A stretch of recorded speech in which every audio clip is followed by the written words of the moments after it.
halaman masjid ya. Ya, nampak di sana ada trap ya yang masuk masjid.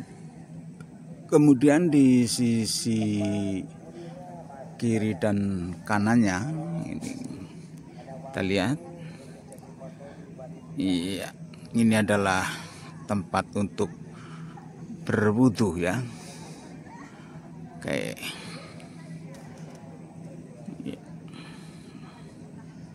Ya, ini masjidnya.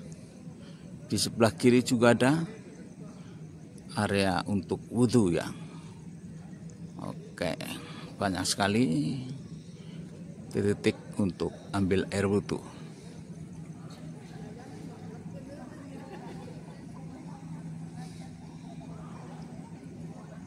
Oke. Ya, ini adalah area tempat wudu yang ada di dalam masjid ya. Jadi untuk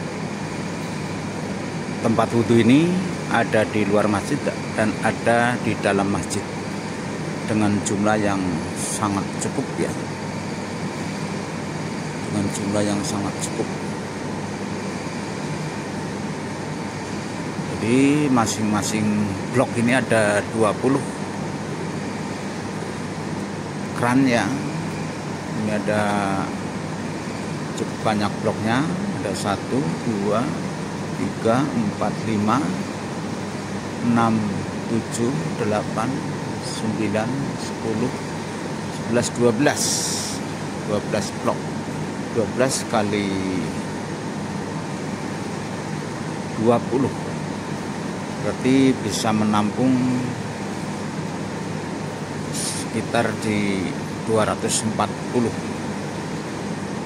orang sekaligus mengambil air wudhu. Belum air wudhu yang di luar. Dan ini adalah tempat wudhu untuk jamaah putra. Di samping ini tentunya juga ada tempat wudhu untuk jamaah putri. Oke. Ya, untuk memasuki area masjid kita akan naik tangga ya, menuju ke dalam masjid sebagai pusat ibadah.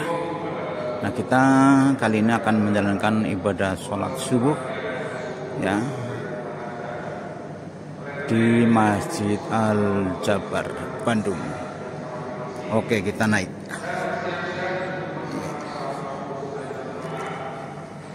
Iya, kita naik tangga ya.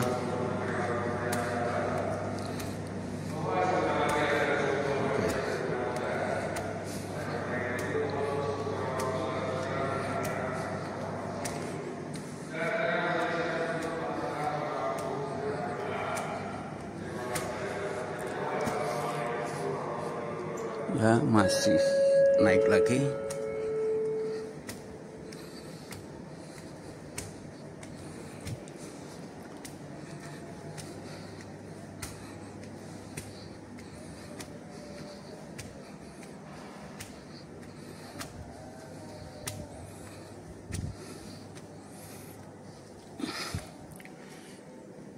Ya, inilah ruang dalam untuk menjalankan ibadah sholat ya, dengan penerangan yang sangat cukup.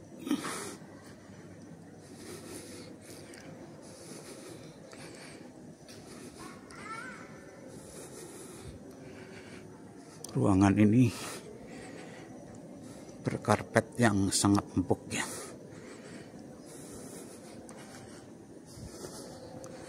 Warna hijau kuning.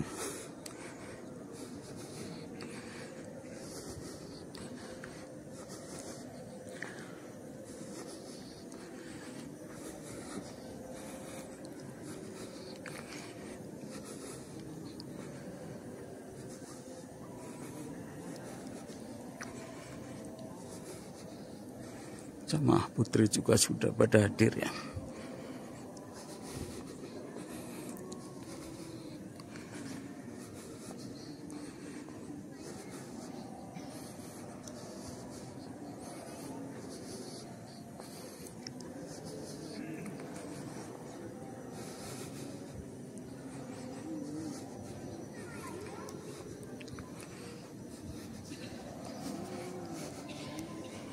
Ya, ini ruang pengimaman ya, pengimaman dan mimbar khutbah tentunya ya. Kita lihat di sekitarnya. Oke.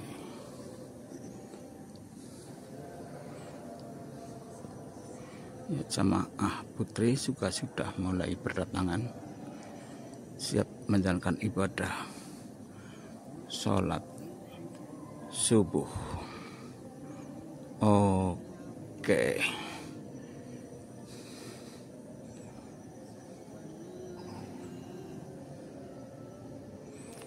Kubah atas ya.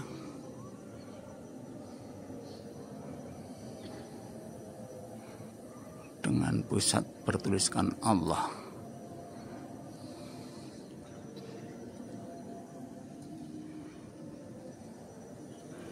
Kecuali pada kesempatan ini mari kita bersama-sama memanjatkan puja di Masjid Al-Jabar ini setiap waktu subuh Allah yang Maha Ghafur dilaksanakan karena tausiah. atas limpahan kudrat irodat beserta inayahnya di pagi hari ini kita semua bisa berkumpul bertatap muka berpandang bermuajahah dalam rangka melaksanakan juga menunaikan salah satu kewajiban kita, yakni ibadah para jamaah lain juga secara berjamaah.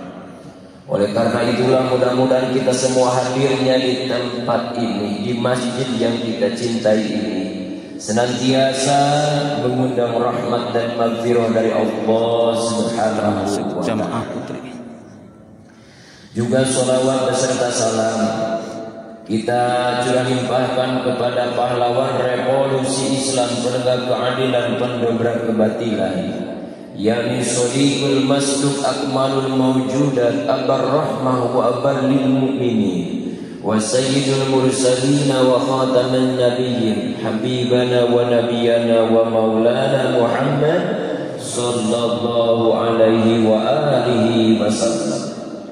Juga tak lupa pula kepada keluarganya, kepada para sahabatnya, kepada para tabi'in, atba'ut tabi'in, hingga kita semua mudah-mudahan kita semua mampu memegang syafaatnya nanti di yaumul jaza. Amin ya Allah ya Rabbal alamin.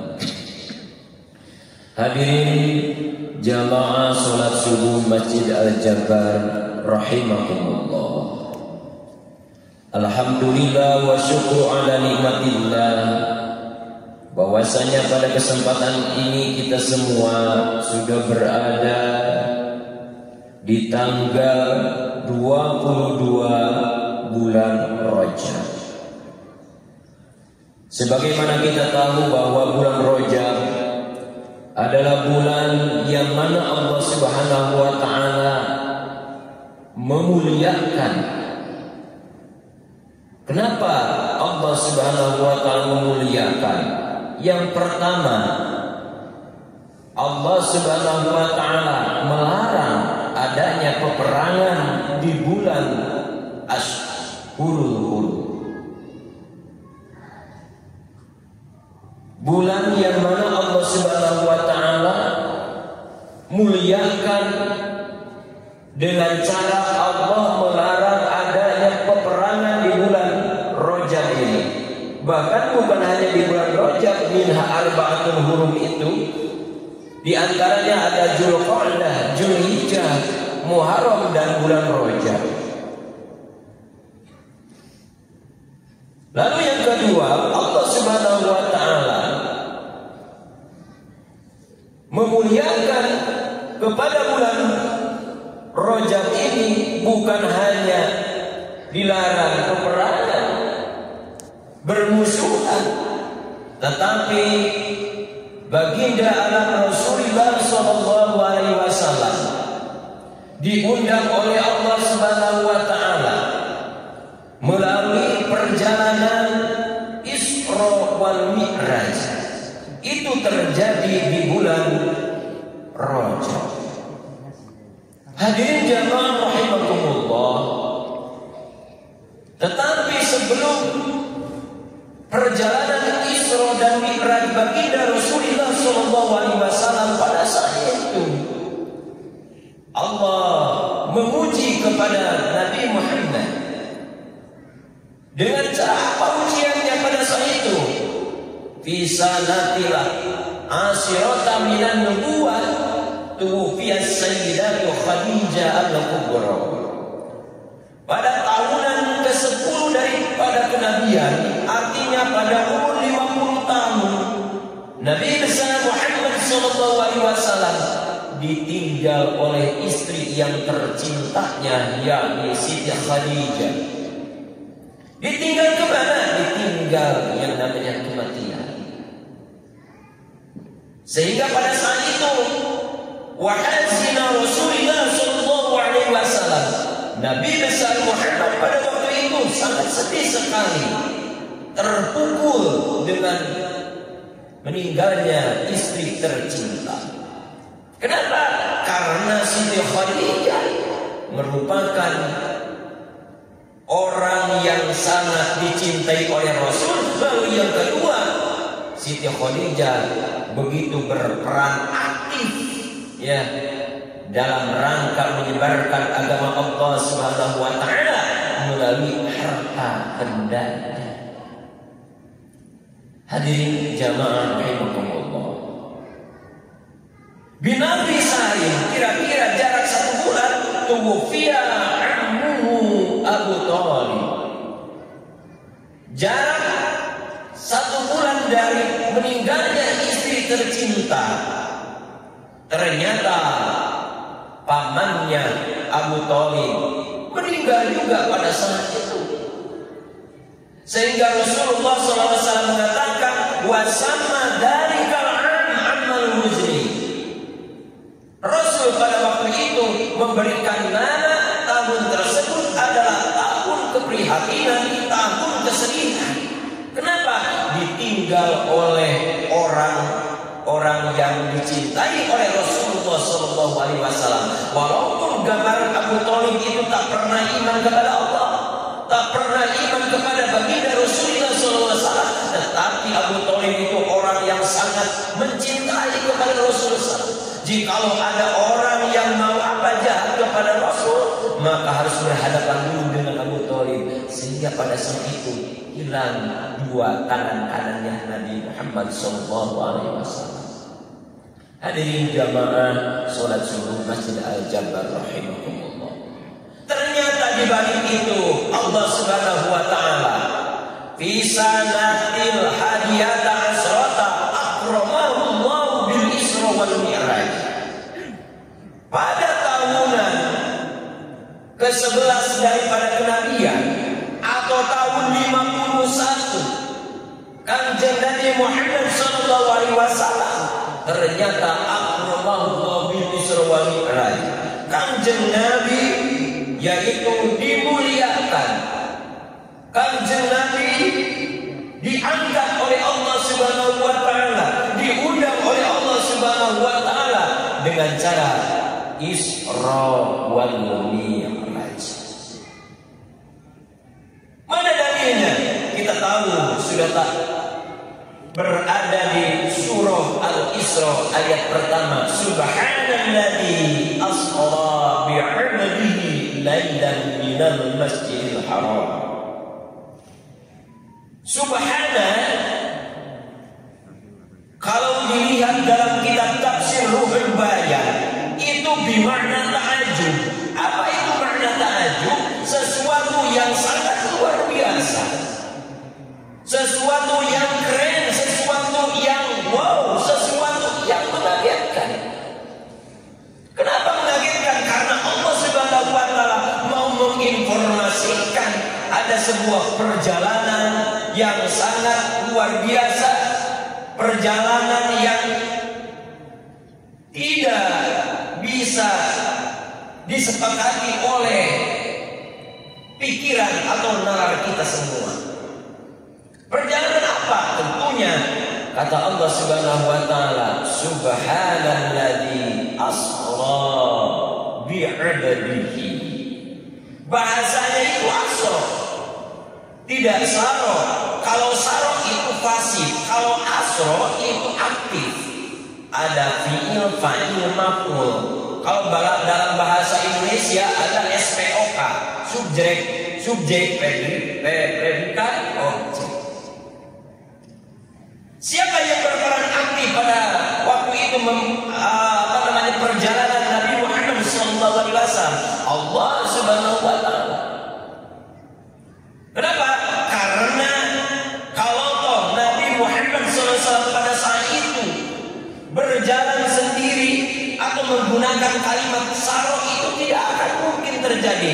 Kenapa? Karena Kanjeng Nabi harus berjalan selama 40 hari 40 malam. Dari mana? Kata Allah Subhanahu wa Ta'ala, minal Masjidil Haram, dari Masjidil Haram ilal Masjidil Aqsa, ke Masjidil Aqsa. Kalau sekarang sudah beda negara. Hadirin rahimakumullah. Subhanalladzi asra bi'abdihi, kepada hambanya. Bi'abdihi itu isim nakirah, masuk kepada apa? Kepada, diidopatkan kepada isim dhamir. Itu bermakna abdullah atau abdallah. Kenapa tidak bi'ambiyaihi atau birasulihi? Kalau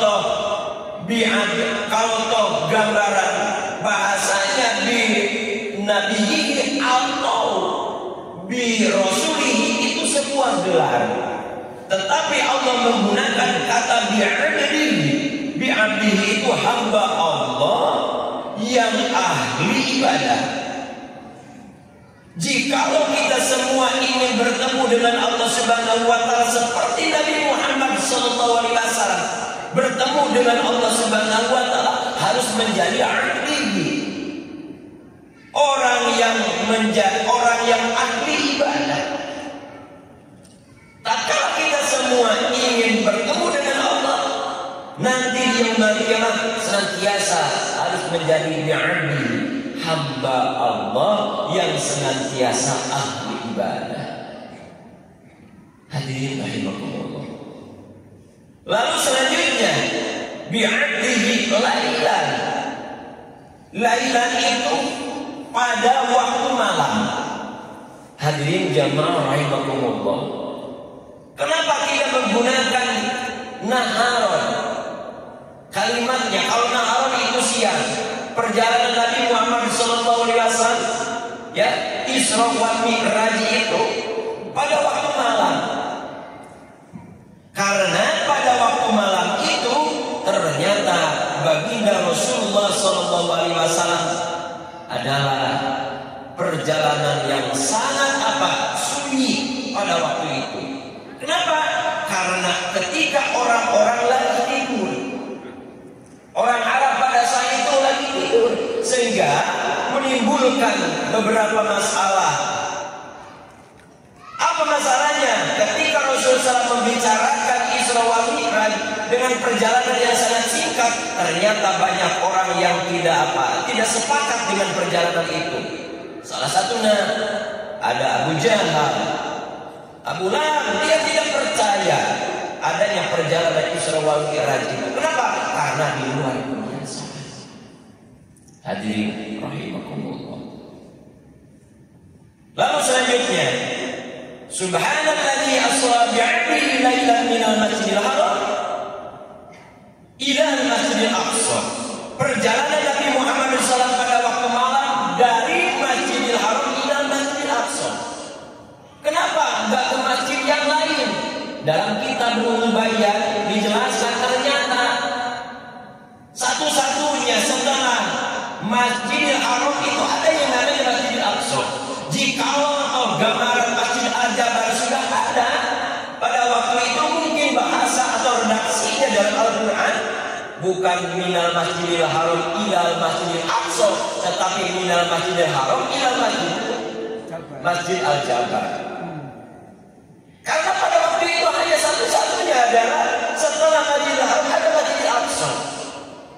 Min itu, dan kalau menurut ilmu nahwu, min itu artinya ibtida. Ibtida itu startnya.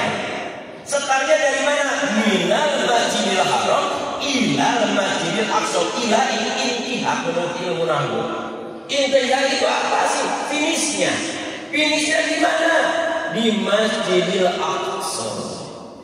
Hadirin jamaah rahimakumullah. Saya lihat di dalam kitab Khulasatul Nurul Yaqin, ternyata dari Masjidil Aqsa kemana Kanjeng Nabi Muhammad SAW? Wa su'uduhu Nabi sallallahu alaihi wasallam ila alimil ulwi wa fihi turidat as-salawatul khamsi. Ternyata naiknya Rasulullah SAW ke alam yang sangat tinggi atau yang disebut dengan Sidratul Muntaha, wa fihi turidat as-salawatul khamsi. Ternyata Rasulullah SAW di situ mendapatkan mandat, mendapatkan tugas untuk melaksanakan sholat yang 5 waktu. Walaupun kita semua mungkin sudah tahu pada awalnya ketika Rasulullah SAW pada waktu itu menerima mandat sholat sehari semalam itu bukan 5 waktu tetapi 50 waktu terbayar. Kalau toh sehari semalam 50 waktu maka kita semua tidak mungkin untuk bisa dilaksanakan. Kenapa? Karena waktunya hanya 24 jam sehari semalam. Kita bagaimana mau berusaha, bagaimana kita mau bekerja? Sibuk mungkin atas apa? Sholat ibadah kita semua. Sehingga pada waktu itu Rasulullah SAW bertemu dengan Nabi Musa alaihissalam.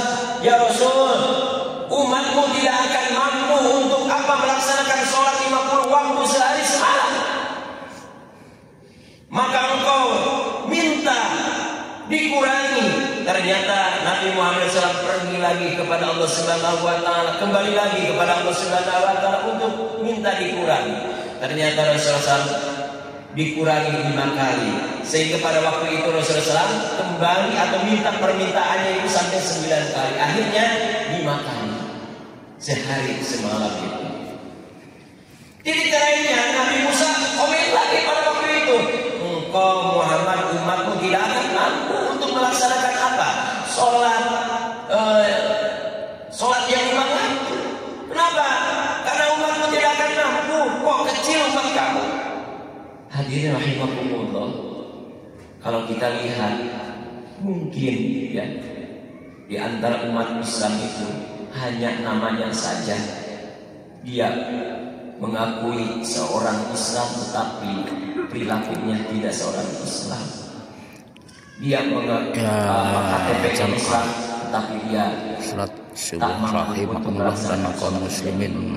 Pantesan kata Nabi Musa alaihissalam, umat kuliah subuh masih berlangsung. Tidak mampu untuk melaksanakan sholat. Hadirin jamaah, jadi ibadah sholat hikmah daripada melaksanakan Isra wal Mi'raj, ternyata Allah Subhanahu wa Ta'ala memberikan tugas kepada Nabi Muhammad untuk melaksanakan sholat 5 waktu. Tetapi suka ada orang yang mengatakan oleh-oleh daripada apa? Termasuk yang Isra wal Mi'raj itu adalah sholat. Kalau oleh-oleh itu mana salah? Ya Rabbal Alamin. Kenapa? Kaum muslimin rahimakumullah, baru saja kita melaksanakan ibadah sholat tahajud, sholat qobliyah subuh, sholat subuh, dan kajian Isra Mi'raj ya di Masjid Al-Jabariyah. Ini baru saja selesai. Kita lihat sekarang pukul 6.30 ya. Nampak di Masjid Al ini mulai berdatangan tamu-tamu dari berbagai daerah ya untuk melihat keindahan dan keanggunan Masjid Al-Jabar, Bandung, Jawa Barat. Oke, mudah-mudahan video ini bisa menjadi rujukan bagi jamaah kaum muslimin rahimakumullah untuk juga ikut berkunjung di Masjid Al-Jabar. Demikian, jangan lupa tentunya untuk subscribe, like, dan share. Oke, wassalamualaikum warahmatullahi wabarakatuh.